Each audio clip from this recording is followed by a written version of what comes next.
അപ്പൊ നമ്മളെ സംബന്ധിച്ചിടത്തോളം ഉദാഹരണത്തിന് വീട് വെക്കുന്നത് എങ്ങനെയാണ്? നമ്മളെ കയ്യിൽ 10 ലക്ഷം രൂപയുണ്ടെങ്കിൽ നമ്മൾ 20 ലക്ഷം രൂപയുടെ വീടാണ് വെക്കുന്നത്. നമ്മൾ ഈ കല്യാണത്തിന്റെ മാമൂലുകൾ പറഞ്ഞിട്ട് എത്ര പൈസയാണ് നമ്മൾ ചെലവഴിക്കുന്നത്? ഇപ്പൊ ഈ അടുത്തിടെ ഞാൻ കേട്ടത് ഒരു കുട്ടിയെ തലാക്ക് ചൊല്ലിയിട്ട് കൊണ്ടുവന്നതാണ്. അപ്പൊ അതിന്റെ കണക്കുകൾ പറഞ്ഞപ്പോ 5 ലക്ഷം രൂപ കൊടുത്തിട്ടാണ് അത്ര മേക്കപ്പ് മാനെ കൊണ്ടുവന്നത്. കല്യാണത്തിന്റെ തലേ ദിവസം മേക്കപ്പ് മാനെ കൊണ്ടുവന്നിട്ട് മേക്കപ്പ് ഇടാൻ വേണ്ടിയിട്ട് ഈ ബ്രാൻഡ് വാല്യൂ കൂട്ടിയിട്ട് എന്നിട്ട് എന്താ ചെയ്യുന്നത് പറയുന്നത് നിങ്ങൾ വളരെ ശ്രദ്ധിച്ച് കേൾക്കണം. ഒന്നാമതൊരു വിശ്വാസി എന്ന അർത്ഥത്തിൽ നമ്മൾ ഏറ്റവും കൂടുതൽ ഭക്തിസാന്ദ്രമാക്കേണ്ടത് നമ്മൾ കല്യാണത്തിന്റെ അന്നാണ്. കൂടുന്ന ആൾക്കാർക്കില്ല, പുതിയണ്ണനില്ല, പുതിയാപ്പൾക്കില്ലാത്ത രീതിയിലാണ് അന്നത്തെ നിസ്കാരം. ഈ മേക്കപ്പ് എല്ലാം കൂടി ഞാൻ വിവാദം പ്രസംഗിക്കല്ല, വിശ്വാസികളോടാണ് ഞാൻ പറഞ്ഞത്. ഇതെല്ലാം കൂടി ഇട്ടാൽ അന്നത്തെ ളുഹ്ർ പോയി, അന്നത്തെ അസർ പോയി, അന്നത്തെ മഗ്രിബ് പോയി, അന്നത്തെ ഇശ പോയി, എല്ലാം പോയി. ഇടണോട്ടുണ്ട് നിങ്ങൾ തീരുമാനിച്ചോ. ഞാൻ വിവാദം പ്രസംഗിക്കലില്ല. ഒരു വിശ്വാസിയോടെ ഞാൻ പറയുന്നത്. കാരണം അന്ന് നമ്മൾ പുതിയൊരു ജീവിതത്തിലേക്ക് കടന്നു പോകുമ്പോൾ ആ കടന്നു പോകുന്ന സമയത്ത് പോലും തന്റെ തമ്പുരാന്റെ മുമ്പിൽ ഒരു സുജൂദ് ചെയ്യാൻ നമുക്ക് സാധിച്ചിട്ടില്ലെങ്കിൽ ഏത് ജീവിതത്തിലേക്കാണ് നമ്മൾ കടന്നു പോകുന്നത്? എൻ്റെ ഒരു പ്രിയപ്പെട്ട ഒരു സുഹൃത്ത്, പേര് ഞാൻ പറയുന്നില്ല, അദ്ദേഹം രണ്ടത്താണിക്കാരനാണ്.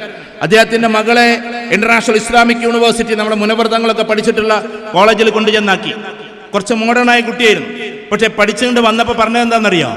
എനിക്ക് മഹറായിട്ട് ഒരു തരി സ്വർണം പോലും പാടില്ലാന്ന്. എനിക്ക് വാപ്പായിട്ട് സ്വർണ്ണം ഇടും വേണ്ട, എനിക്ക് മഹറായിട്ടും ആരും തരണ്ടെന്നാണ്. പിന്നെ മഹർ എന്ത് തരും എന്ന് ചോദിച്ചു.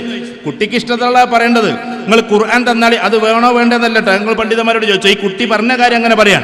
നിങ്ങൾ ഖുർആൻ തന്നേക്കും ഖുർആനേക്കാൾ അപ്പുറത്തുള്ളൊരു മഹറും ഞാൻ കാണുന്നില്ല എന്ന് പറഞ്ഞു. എന്നിട്ട് നല്ല സമ്പന്നനായ ആളുടെ മകൾ ഒരു തരി പോലും സ്വർണം ഇടാതെയാണ് ഇറങ്ങിയത്. അങ്ങനെ എക്സ്ട്രീം ലെവലിലേക്ക് പോകണമെന്ന് ഞാൻ പറയുന്നില്ല. കുട്ടികളായാൽ കുറച്ചെങ്കിലും വാല്യൂസ് വേണം, ഇത്രയില്ലെങ്കിൽ പോലും. അപ്പൊ 10 പവനിൽ കൂടുതൽ ഞാൻ ഇടില്ല എന്ന് ഓരോ പെൺകുട്ടിയും തീരുമാനിച്ചാൽ ഈ കാര്യങ്ങൾ അവിടെ നിൽക്കും. എന്നാൽ ഇപ്പൊ നമ്മുടെ വീട്ടിൽ നിങ്ങൾ വളരെ ശ്രദ്ധിച്ചു നോക്കിയാട്ടെ, 3 മരുമക്കൾ ഉണ്ടെങ്കിൽ ഏകദേശം ഒരു 100 പവന്റെ പണ്ടം നമ്മുടെ വീട്ടിലുണ്ടാവും. 3 മരുമക്കൾ ഉണ്ടെങ്കിൽ ഈ 3 മരുമക്കളുടെ 100 പവന് 2.5 പവൻ ഓരോ വർഷത്തിലും നമ്മൾ സക്കാത്ത് കൊടുക്കണം. 2.5 പവൻ, അതാണ് അതിന്റെ കണക്ക്. 100 പവന്. അത് നമ്മളെ പോലുള്ള ആളുകളോട് ചിലപ്പോൾ ചോദിച്ചാല്, യൂസഫ് നബി സാഹിബൊക്കെയാണ് മറുപടി പറയേണ്ടത്. ചില ഉസ്താദുമാർ പറഞ്ഞു കൊടുക്കും. ഞാൻ വിവാദം പ്രസംഗിക്കല്ലേ, അതിൽ നമുക്ക് സംഘടന ഉസ്താദുമാർ തന്നെയാണ് അതിന് മറുപടിയും കൊടുക്കേണ്ടത്, ഞാനല്ല.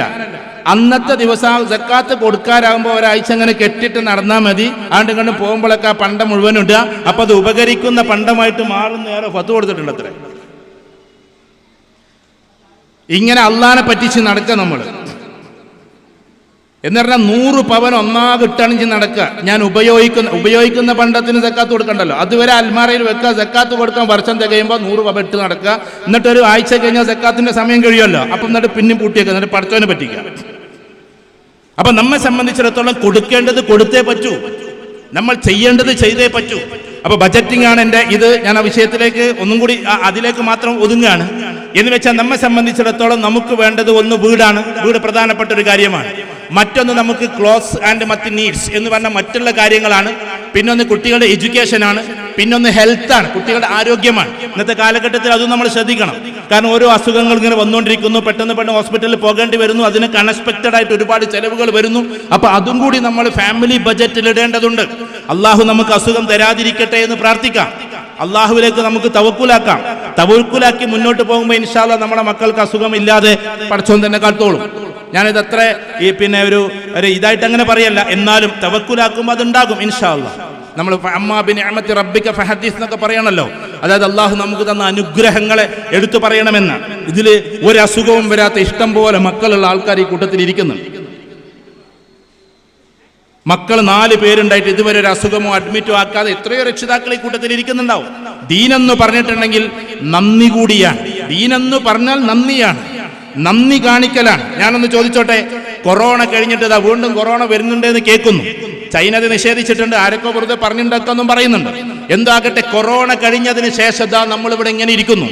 നമ്മളിൽ ആരൊക്കെയുണ്ട് ഈ കൊറോണയെ ഇവിടെ നിന്നും ഇല്ലാതെയാക്കിയ അള്ളാഹുവെ നിനക്കാണ് സർവസ്തുതിയുമെന്ന് അള്ളാഹുവിന്റെ മുമ്പിൽ ഒരു ശുക്രിന്റെ സുജൂദ് ചെയ്തവർ? അതെങ്ങനെ ചെയ്യണം നിങ്ങൾ പണ്ഡിതന്മാരോട് ചോദിക്കും. ശുക്രിന്റെ സുജൂദ് എന്ന് പറഞ്ഞൊരു സുജൂദുണ്ട്.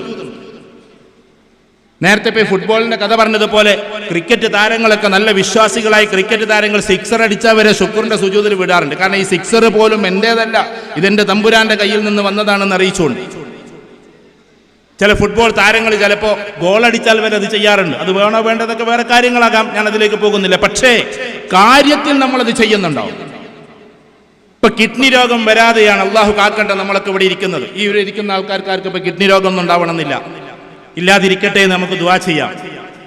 പക്ഷേ എനിക്കിപ്പോ 46-ാമത്തെ വയസ്സാണ്. നിങ്ങൾക്ക് എത്രയാണോ അത്ര വയസ്സ്. ഇത്രയും വയസ്സിന്റെ കാലം വരെ എനിക്ക് കിഡ്നിക്ക് ഒരു അസുഖവും തരാത്ത തമ്പുരാനെ, നിനക്കാണ് സർവസ്തുതിയും എന്ന് നമ്മൾ പ്രാർത്ഥിച്ചിട്ടുണ്ടോ? അള്ളാഹുവിന്റെ മുമ്പിൽ ശുക്രിൽ വീണിട്ടുണ്ടോ? ലഇൻ ശക്കർതും ലഅസീദന്നകും. ഉലമാക്കൾ പറയുന്നുണ്ട്, കിതാബുകൾ എഴുതി വെച്ചിട്ടുണ്ട്, പ്രാർത്ഥിക്കുന്നിടത്ത് ഒരു ഉത്തരമേ പറഞ്ഞിട്ടുള്ളൂ. എന്താ അത്? നിങ്ങൾ എന്നോട് ഉദ്ഊനി അസ്തജിബ് ലക്കും, എന്നോട് പ്രാർത്ഥിച്ചു കൊള്ളുക, ഞാൻ നിങ്ങൾക്ക് ഉത്തരം നൽകുമെന്ന് ഒരു ഗ്യാരണ്ടിയാണ്.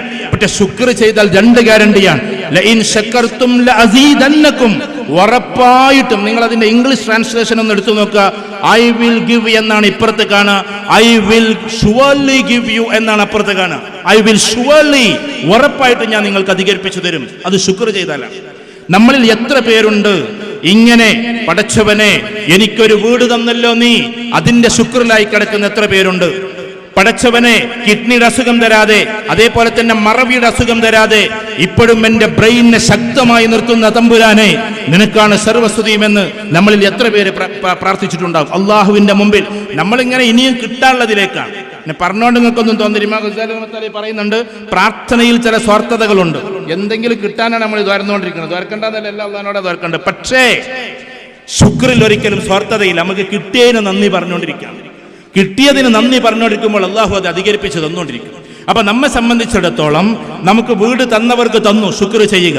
എന്നാൽ പ്ലാനിങ്ങിന്റെ ഭാഗമായി ഇപ്പൊ ഉദാഹരണത്തിന് എനിക്ക് മാസത്തിൽ 25,000 രൂപ ഉണ്ടെങ്കിൽ അതിന്റെ മാസത്തിലെ ചെലവ് 15,000 രൂപയാണെങ്കിൽ 10,000 രൂപ മിച്ചം വെച്ചാൽ ഒരു വർഷം കൊണ്ടുണ്ടാകുന്ന 1,20,000 രൂപയാണ്. അപ്പൊ എനിക്ക് ശരിക്കും പറഞ്ഞിട്ടുണ്ടെങ്കിൽ 12 ലക്ഷത്തിന്റെ ഒരു വീട് വെക്കണമെങ്കിൽ 10 ലക്ഷം കഴിഞ്ഞാലേ പറ്റൂ.